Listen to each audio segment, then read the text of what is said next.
Alhamdulillah, wassalatu wassalamu ala rasulillah wa ba'd. Alors, nous avons un chapitre concernant l'obligation de suivre l'imam. Alors, nous faire des sessions concernant ça. Aujourd'hui, il y a une troisième et dernière session concernant ce chapitre-là. Un parmi les mas'ala, c'est suivre l'imam depuis loin au terre. C'est-à-dire, l'imam est en bas, man musalli, je dois au terre, je vais suivre ça imam-là.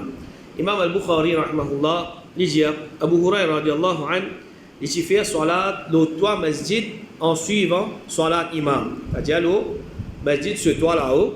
Et Salih, il dit à moi et Abu Hurairah, il fait salat le toit masjid en suivant salat faraz du imam. C'est-à-dire ça à l'époque là, maintenant l'étage, le masjid et peut-être masjid là qui remplit. Alors je t'ai bien faire salat le toit de ce masjid là.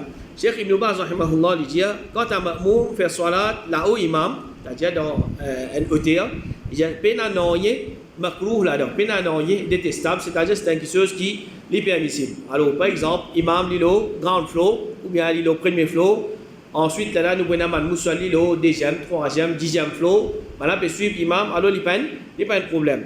Cheikh Uthaymeen rahimahullah il dit si ma'moum il y a une place plus haute qu'imam, ça n'est pas makrouh. Alors Cheikh Abbad Hafidahullah il a aussi dit si c'est un ma'moum je donne une place plus haute que l'autre imam, pénanoyer de mal là-dedans. Alors, pratique haram, Makkah, et il y a certaines ban musalla ou bien ban salat room qui est prêt avec haram, mais seulement bâtiment là n'est pas connecté avec haram. C'est-à-dire c'est ban salat room dans l'hôtel qui est avoisinant et il y a un système de sonorisation qui est lié haram avec sa place là. C'est-à-dire quand imam peut dire Allahu Akbar ici, ban là peut être pareil, c'est-à-dire il live.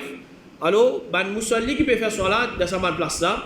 Mon premier saf, je vais trouver ban musalli qui peut faire salat soit dans haram, soit en dehors haram.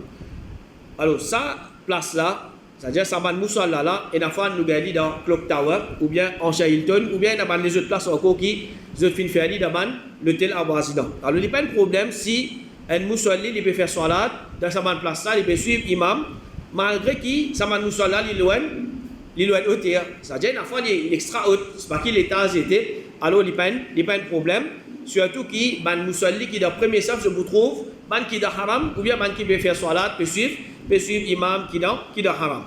L'autre mas'ala, c'est suivre imam pour derrière une barrière qui ne peut pas empêcher de trouver. C'est-à-dire, il y a une barrière entre ban musalli et sa imam là, mais sa barrière là, il ne peut pas empêcher ban musalli de trouver sa imam là. Aïcha radiallahu anha dit, le messager d'Allah qui fait salat pendant la nuit de ce hujra, c'est-à-dire de ce l'assam, et qui miraille de sa hujra là, l'itikout, c'est-à-dire qu'il y a un hôtel qui est capable, trouve Rasul sallallahu alayhi wa sallam. Jaban Jimoun fin trouve l'ombre du messager d'Allah, et alors, Banla fin fait salat en suivant ce salat. Quand il arrive le matin, Banla fin cause concernant ça. Alors, le deuxième la nuit, le prophète sallallahu alayhi wa sallam, il débute pour faire salat, Ban Jimoun il revient faire salat, pour suivre ce salat, Banla fin fait ça pendant 2 ou bien 3 nuits. Jusqu'à qu'après ça, le messager d'Allah finit assisé et il n'est pas fini sorti. C'est-à-dire qu'il n'est pas fini faire salat après ça, là.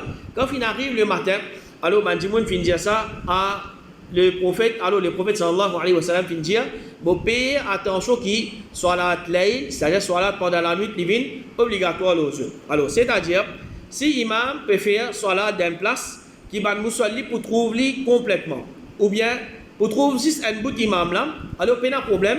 S'il peut suivre ce soir-là. Mais si personne ne peut pas trouver imam là, ni complètement, ni partiellement, pas me trouver du tout, alors pas de droit de suivre sa imam là, ce soir-là, au moins il y a un ou bien certains musulmans qui me trouvent, sa imam là peut faire soir-là. Par exemple, un imam, il peut faire soir-là dans l'assemblée fermée, la porte fermée tout. Est-ce qu'il va dire en dehors de l'assemblée là, je garderai suivre sa imam là malgré qu'il y a côté autres. Et à côté des autres, je vous tente sur la voie, je vous connais qu'il peut faire, mais seulement je ne peux pas trouver. Alors dans ce cas-là, le fait qu'il ne peut pas trouver ça imam là, dit tout même, pas de droit suivre ça imam là. C'est-à-dire si il y a une certaine circonstance, qu'il y a une barrière entre imam avec ban musalli, que ban n'a pas pour trouver ça imam là, dit tout, pas de droit faire, pas de droit suivre ça imam là dans ce soir-là. Vous êtes trouvé au moins partiellement. Ou bien une partie musalli peut trouver et l'autre partie je peux trouver ban musalli qui peut trouver ça imam là. Et l'autre mas'ala c'est si il y a un chemin entre Bansaf. C'est un chemin entre Bansaf. Alors normalement, nous sommes obligés de faire salat dans le masjid, c'est-à-dire remplir le masjid. Mais si les films plein, le masjid est plein, nous sommes obligés de faire salat en dehors. Alors nous ne pouvons pas faire salat en dehors, à condition que le dernier saf dans le masjid est relié avec saf qui est en dehors. C'est-à-dire qui, je te parlais hier, je me trouve qui le dernier saf dans le masjid. Il est connecté, il peut avoir un grand l'espace, un grand intervalle entre ces deux safs-là. Alors, si ce saf-là est coupé avec un chemin, nous n'avons pas le droit de faire salat avec sa jamaat-là, excepté si c'est une nécessité, il n'y a aucun choix, là, nous ne pouvons pas faire. Là, nous ne pouvons pas faire. Hisham ibn Urwa lui dit, une fois, moi et mon papa, nous finissons trouver que le masjid est fini rempli. Alors, nous finissons faire salat en suivant salat du imam dans la case côté masjid et qui tient un chemin entre les deux, c'est-à-dire qu'il y a un chemin qui se sépare. Alors, c'est-à-dire maintenant, pas qu'il n'y a aucun choix, pas qu'il n'y a aucune l'autre option, excepté qu'ils ont fait salat malgré qu'il y a un chemin qui se sépare maintenant de man qui dans masjid. Alors, Cheikh Al-Bani, rahimahullah, il dit, peut-être que ça c'est quand il y a une cause. Il dit, quand il y a une cause, là, nous permettre, il dit, tel comme masjid là, il est étroit, il serait, ou bien une cause semblable à ça, sinon ce qui est obligatoire, c'est faire salat dans masjid et zoan bansaf. Et Ibn Taymiyyah, rahimahullah, il dit, si masjid fin rempli avec ce bansaf, musalli qui peut venir après ça, là débute dans saf en dehors masjid. Et si dans ce cas-là, bansaf là relié dans le chemin et bazar, je salat valide. C'est-à-dire bansaf là, il peut continuer. Masjid rempli, qui peut venir en dehors masjid, je peux continuer bansaf, pas quitter aucun l'espace peut venir même, il continue aller, qui peut venir après, alors il n'y a pas de problème, je salat qui compte. Il dit, mais si là débute dans saf, et qui en zut et dernier sauf et un chemin dans lequel man peut marcher, zut salat pas pour compter d'après l'opinion plus fort de ban ulama. Alors normalement comme on dit, si pas une nécessité et un chemin entre ban saf là, un il peut faire salat, il peut suivre ban qui demande ce salat il pas compter. Alors de la même façon il dit, si entre ban là et ban dernier sauf et un mirail d'une telle façon que ban là pas pour trouver ban dernier sauf, mais je peux t'en takbir si je fais salat de cette façon-là sans une nécessité, je salat pas pour valide d'après l'opinion plus forte de ban ulama. Alors si pas peut trouve, ce qui est important c'est si pas peut trouve imam, au moins peut trouve ban qui peut suivre imam. Si là aussi ban qui peut suivre imam et un mirail pas peut trouve ban là aussi, alors l'Igia c'est lui qui fait ça ce salat il pas pour valide. Et l'Igia de la même façon, c'est lui qui fait salat de sur la boutique et qui le chemin entre masjid et sur la boutique vide, ce salat n'est pas pour valide. Alors par exemple, si nous prenons l'exemple haram plus facile, un dimon lit sur la boutique, sauf il arrive un ticket de l'autre côté, il n'a pas besoin de sauf il casse un peu sur la boutique il vous faire salat. Alors ça n'est pas valide. Ou bien un dimon sur la boutique avec masjid, masjid il rempli, ben sauf il arrive en dehors, il n'a pas pour venir joindre sauf il vous reste sur la boutique il vous faire salat, ce salat n'est pas pour valide. Et comme ça même, il dit, il n'y a pas un droit assis sur la boutique. Il y a tant de continuité de bansaf arrive jusqu'à côté, mais il est obligé à le masjid, il remplit le premier saf en premier. C'est-à-dire rempli quand il est arrivé. Il dit Allah kon média. Donc, nous sommes capables de faire salat en jamaat, c'est-à-dire si nous trouvons ban qui peut suivre l'imam et peut n'a aucun barrière entre nous et sa ban. Et ensuite, nous sommes capables de faire salat en jamaat, même si nous ne pouvons pas trouver l'imam, nous ne pouvons pas péter sur la voie, mais nous pouvons trouver ban musalli qui devant nous peut suivre l'imam. C'est-à-dire, si il arrive à une certaine distance, après arrêtez, mais ça peut continuer, peut venir. Ban musalli peut faire salat, je peux tendre la voie imam, ou bien je peux trouver ban qui peut faire salat. Nous, quand nous venons, nous ne pouvons pas trouver imam, ni nous pouvons tendre imam, mais seulement nous pouvons trouver ban qui peut faire salat. Alors nous avons le droit de faire salat pour suivre sa ban musalli là. Le prophète sallallahu alayhi wa sallam dit que si tu n'es pas au devant et suive-moi, et qui ban qui après eux, ban là suivre. C'est-à-dire suivre ban musalli qui peut suivre moi, même qui je pas trouve moi, même qui je pas donne-moi.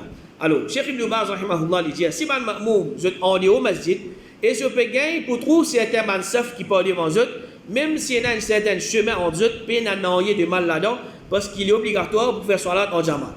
Il dit je suis capable de faire salat en jamaat pour trouver imam ou bien certains man ma'moum, certains man qui peut suivre imam, ils disent mais personne pas gain droit faire salat pour devant imam parce qu'il ça il pas une place pour qu'il le ma'moum débouté.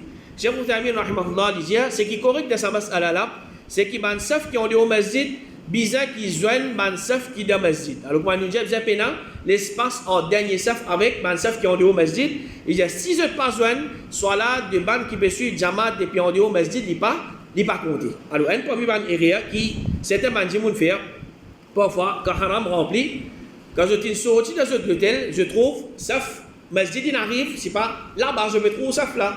Au lieu qui je dérange, je zone saf là-bas, j'ai saf là même, bon peut trouver là. Il vous dit vous là, il vous faire salat, que sur le tel alors ça c'est un erreur. C'est un erreur et comment c'est un malulama je veux dire, salat là il capable vin invalide. Salat là il capable vin invalide. Et Cheikh Outamin rahimahullah dit l'opinion plus fort, c'est qu'il pas gain droit suivre imam de Masjidul Haram excepté si van saf en dehors et en dehors Masjid Zouane. En dehors et en dehors Masjid Zouane. Et Cheikh Abdul Mohsin Al-Abbad hafidahullah dit si un dimoun fait salat l'eau man chemin sans qu'il man saf arrive jusqu'à sa van chemin là, salat là il pas valide parce que chemin il pas une place pour faire ibadat, c'est-à-dire salat en jamaat. Alors, c'est quelque chose qui nous prend en compte. Par la cause nous peut trouver là même un chemin, même un barrage, même une barrière, alors nous disons, nous sommes capables de faire ça à cause nous trouver maintenant, sa condition là est importante, c'est qui vient payer la distance entre dernier saf de masjid et man saf qui peut suivre sa bande là. Ensuite, si un djimoun, il peut faire salat en jamaat et pour une certaine raison valable, il peut bien quitter salat en jamaat pour faire salat individuellement, il a un droit. Il peut faire salat en jamaat, il y a certaines raisons pour qu'il quitte salat en jamaat. Il fait salat individuellement, il gagne droit. Jabir ibn Abdullah, il dit un djimoun parmi les ansar fait une masjid et qui salat tu finis debout. Il rentre dans le masjid, il fait salat par derrière Muad ibn Jabal. Muad il fait une longue salat. Alors dans les autres hadiths nous apprendre Muad il commence à surah Baqara. Alors ça djimoun là il viré, il a fait salat dans un coin masjid ensuite il a fait salat dans un coin masjid ensuite il finit. Un autre riwayat de ce hadith-là, Jabir ibn Abdullah dit Muad, tu peux faire salat ensemble avec les prophètes, ensuite il peut venir faire imamat pour ce tribu. Et la nuit, il vient faire salat Isha ensemble avec les prophètes, ensuite il vient faire à ce tribu imamat pour Banam, il vient commence ce lecture avec Surah Baqara. Un djimoun qui appelle Haram, il vient virer. Alors, dans le hadith, il mentionné, il vient faire salam, il vient faire salat tout seul, ensuite il vient aller. Alors, ça bout de côté, il vient faire salam là.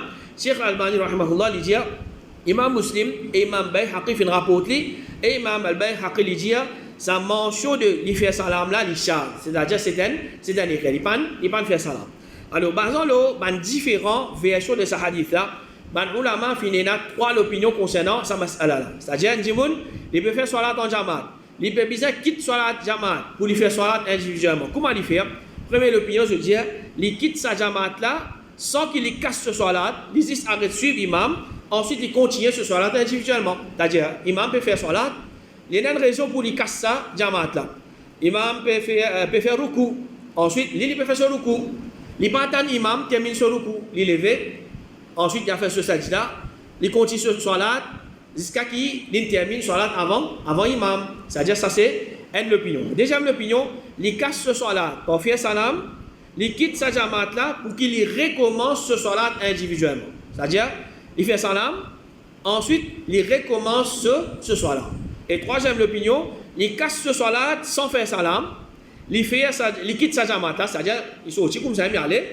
Ensuite là, il recommence ce salat individuellement. Ça c'est trois opinions. Alors Ibn Rajab, rahimahullah, il dit si le ma'moum fait salam avant salam de ce imam, ça pas permissible et ce salat vient invalide. C'est-à-dire s'il fait, comment je apprends, il fait salam avant imam, ce salat vient invalide. Il dit s'il fait ça délibérément, sans l'intention, c'est pas lui de ce imam, dans une situation que les permissible, c'est pas lui de lui. Alors ça, dit mon là, s'il peut faire ça, pas exprès, il peut faire un salam, pour lui terminer ce salat, sans qu'il suive imam, alors ça dit mon là, ce salat devient invalide. Alors si un dit mon il peut casser ce salat, alors ça c'est une opinion, il dit, fais salam, te casse te salat, après te remplace lui individuellement. Cheikh Ibn Baz rahimahullah dit là donne une preuve qu'il est permissible quitte le imam et fait salat individuellement pour une cause, soit qu'il termine ce salat par lui-même ou bien il casse ce salat, il recommence lui. Et Cheikh Outamin rahimahullah dit un seul exemple, il n'y a pas dans salat un djimoun il touché par une petite chose qui autorise lui casse ce salat ou bien faire léger, comme par exemple pendant qu'il peut faire salat ensemble avec imam, il touchait pas une excuse qui fait qu'il a une difficulté pour continuer avec imam, il dit alors nous j'ai dit tu as droit, isole-toi, tu fais un salat léger et toi. Parce qu'il fait, il dit salat là, pas la cause, comme il y a une certaine raison, il ne peut pas faire salat, il bien faire, mais là il y a une certaine raison, il fait salat là, léger ensuite il y a. Alors Cheikh Al-Albani rahimahullah, il dit quand nous rassemblons tout ça version de ce hadith là, il nous trouve que sa sahabi là, il dit casse ce salat sans qu'il fasse ça. Et il quitte sa jamaat là pour qu'il recommence ce salat individuellement. Alors il servait une version de ce hadith là, il dit avant qu'il termine ce salat, il quitte ce salat, il finit aller, Cheikh Al-Albani il dit ça confirmait qu'il dit casse ce salat et il finit annule. Et dans notre hadith, comme il mentionné, il a dans quoi masjid pour lui faire ce salat. Alors si un dimoun il y a une certaine raison qui peut permettre lui casse ce salat en jamaat pour lui faire salat individuellement qu'il fait, il se retire comme ça même sans qu'il ait à faire salat, il a fait ce salat dans un coin. Il a fait ce salat dans un coin. Alors ça c'est si il y a une certaine raison valable pour qu'il fasse ça quelque chose. L'autre mas'ala c'est si imam peut besoin quitte salat. Imam peut besoin quitte salat, alors il met quelqu'un parmi les qui est dans le premier saf pour faire imamat. Ou bien, celui qui part d'hier, il vient par devant, il continue sa salat là.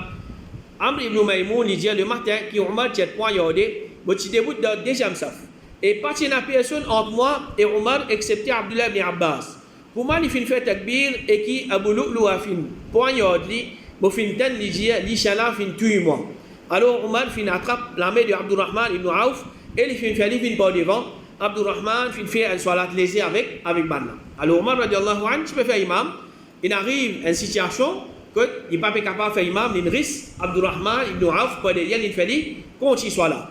Et comme ça même, Abu Razin, il dit, un jour, Ali, tu peux faire salat comme imam, et dit ça, il commence à couler depuis son nez. Il fait trappe la main d'un djimoun, il fait faire, il vient par devant, et il fait aller. Alors par exemple, si imam se voit une cassée pendant salat, il peut sortir pour faire wudu, un musalli dans le premier saf, il bouge par devant pour lui continue salat. Ou bien, imam, il trappe quelqu'un, il reste, il met devant pour qu'il continue salat. Alors, et rien qui m'a dit, moi, je vais faire, c'est-à-dire normalement, quand il peut la connaissance, imam est assis dans le coin, il passe aussi pour lui faire wudu. Assis dans le coin, il est là, continue salat. Ou bien, imam fait tout musalli casse de salat parce qu'il est ce salat qui est cassé. Ce soir-là, il est cassé, il sortit, je tout cassé ce soir-là, après il a fait le il est venu, ensuite là, il a recommencé. Alors ça c'est une erreur, c'est-à-dire, les Sahaba, je connais qui bizarre faire, quand arrive cette situation-là, alors nous suivons là. Si l'imam se wudu est cassé, il peut dire qu'il soit là, il met un quelqu'un pour remplacer, pour continuer sa salat là, sans qu'il, là, je disais, recommence le salat depuis le commencement. Et comme il est fait à l'Arabie Saoudite, si l'imam se wudu cassé dans la salat, les mashrour qu'il laisse pas de yali un autre qui vous débute comme imam pour les restes salat. Et Cheikh Uthaymeen rahimahullah il dit si pendant salat imam il y a un rappel qu'il est muhdith, c'est-à-dire il peine à wudu, ou bien il connaît qu'il est peine à wudu, il est obligé d'aller et lui mettre un djimoun pour remplacer afin que sa djimoun là complète salat avec ban là. Si imam là il pas fait ça, c'est-à-dire il pas mettre quelqu'un pour remplacer et il y aller ban ma'moum et n'a choix. Soit qu'il se mette un quelqu'un parmi eux devant, c'est-à-dire qu'il pousse un quelqu'un devant afin qu'il complète salat avec eux, ou bien qu'il s'accède complètement. C'est-à-dire individuellement. Imam il allait, pena imam, s'accède il fait ce salat individuellement. Alors ça c'est pas le cas. Si comment dire, une personne qui peut diriger salat, alors là s'accède il fait ce salat individuellement. Alors ça c'est une mas'ala qui est important pour nous connaître si ça m'est arrivé. Alors un djimoun les vient devant, ou bien imam les risques il met devant, il continue salat, nous payons pour recommencer salat de nouveau, ou bien chacun il casse ce salat pour lui qui les refaire. Mais imam qui les faisait faire, il casse salat, il a fait ce wudu, il vient, il pas continuer, il recommence ce salat. Et avant salat, imam a le droit de demander ban ma'moum pour attendre malgré qu'il ban musalli, il finit debout dans saf.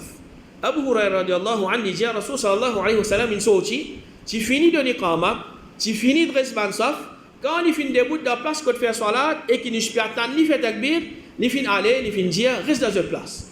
Il finit retourne sur la case, il finit baigner, ensuite il finit retourne vers nous et qui tient à délo qui peut couler depuis sur la tête, il finit faire takbir et il finit faire salat avec nous. Alors si imam ce wudu finit cassé pendant salat, il a le droit de demander ban ma'moum pour attendre, ou bien imam il rappelle qu'il peine à wudu. alors il a dû attendre, il a fait wudu, il est venu. Ensuite, là, il commence salat.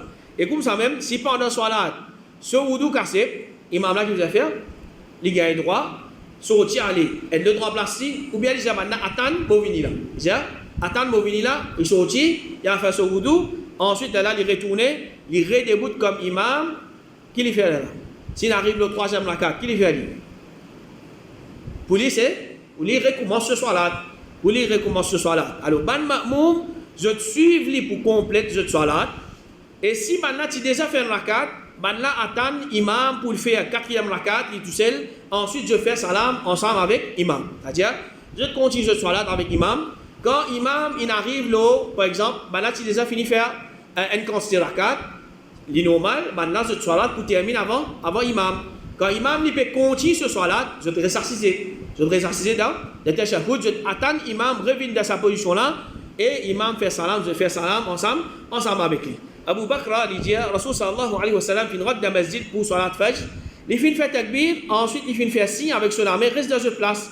Ensuite il finit venir et dès là tu peux tomber depuis sur la tête goutte à goutte et il finit faire salat avec nous. Quand il finit termine salat, il finit dire bon simplement il est humain, moi tu dans l'état de janaba. Alors Ibn Hibban rahimahullah il dit parole de Abu Bakr, il finit faire salat en tant qu'imam avec Banla, il dit il finit ou le dire qui le prophète finit commence ce salat avec un nouveau takbir, non plus qu'il finit retourner et il finit continuer ce salat qu'il ici déjà commencé. Alors il est clair pour comprendre. C'est-à-dire imam là ce salat il casse il peut bien refaire salat si man musalli il reste un seul rakat, man a fait un seul rakat je t'attends imam et imam il fait ce 4 rakat normal. Ensuite là je fais salam ensemble avec lui. Et l'autre mas'ala qui nous est là, c'est-à-dire dernier mas'ala concernant ce chapitre là, c'est si imam peut lever pour faire 5e rakat, peut lever pour faire 5e rakat dans un salat qui est dans 4 rakat. Malgré que man musalli dit subhanallah, c'est-à-dire je finis rappeler qui il finit faire les réels, il peut faire 5e rakat.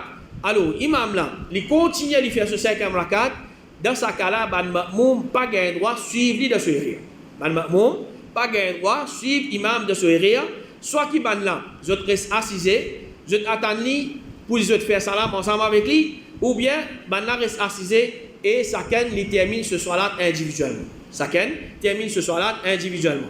Alors, Ibn Taymiyyah rahimahullah dit si ban ma'moum débute ensemble avec lui sans connaître, je sois là pas venir invalide. D'ailleurs, je ne peux pas connaître, imam il a fait 5e rakat, je dis il fait 5e.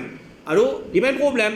Il dit mais si ban n'a pas connaître, ban n'a pas gain droit suivre lui, je dis mais je attends lui afin qu'il fait salam ensemble avec ban là, ou bien qu'il ban là fait salam avant lui, si ban là attend lui ça lui meilleur. Si ban là attend lui ça lui meilleur. Comme il était fait dans l'Arabie Saoudite, si dans le salat ruba'iya, c'est-à-dire dans le salat qui a 4 rakat, imam peut lever pour 5e rakat, et malgré qu'il finit attirer sur l'attention, il continue, il y a chaque ma'moum qui peut connaître, qui peut faire erreur, il est obligatoire pour qu'il abandonne sa imam là et il fait ce propre salam. C'est-à-dire qu'il ne pas suivre sa imam là, dans 5e rakat, il fait ce salam, il dit ou bien qu'il y attend et il fait salam ensemble avec sa imam là. Et Cheikh Uthaymeen rahimahullah dit si ton imam peut débuter pour une 5e rakat et toi te sire qui c'est 5e rakat, tu es obligé, c'est pour toi de lui, de ne pas suivre. Mais si un petit monde en doute, il va pas connaître ce qui est 4e ou bien 5e là qu'il fait, allez suivre l'imam. Ensuite là, si l'imam fait 6 d'asahou, il fait 6 d'asahou. Mais s'il fait 6, là, il n'a pas gain droit, suivre l'imam dans 5e rakat.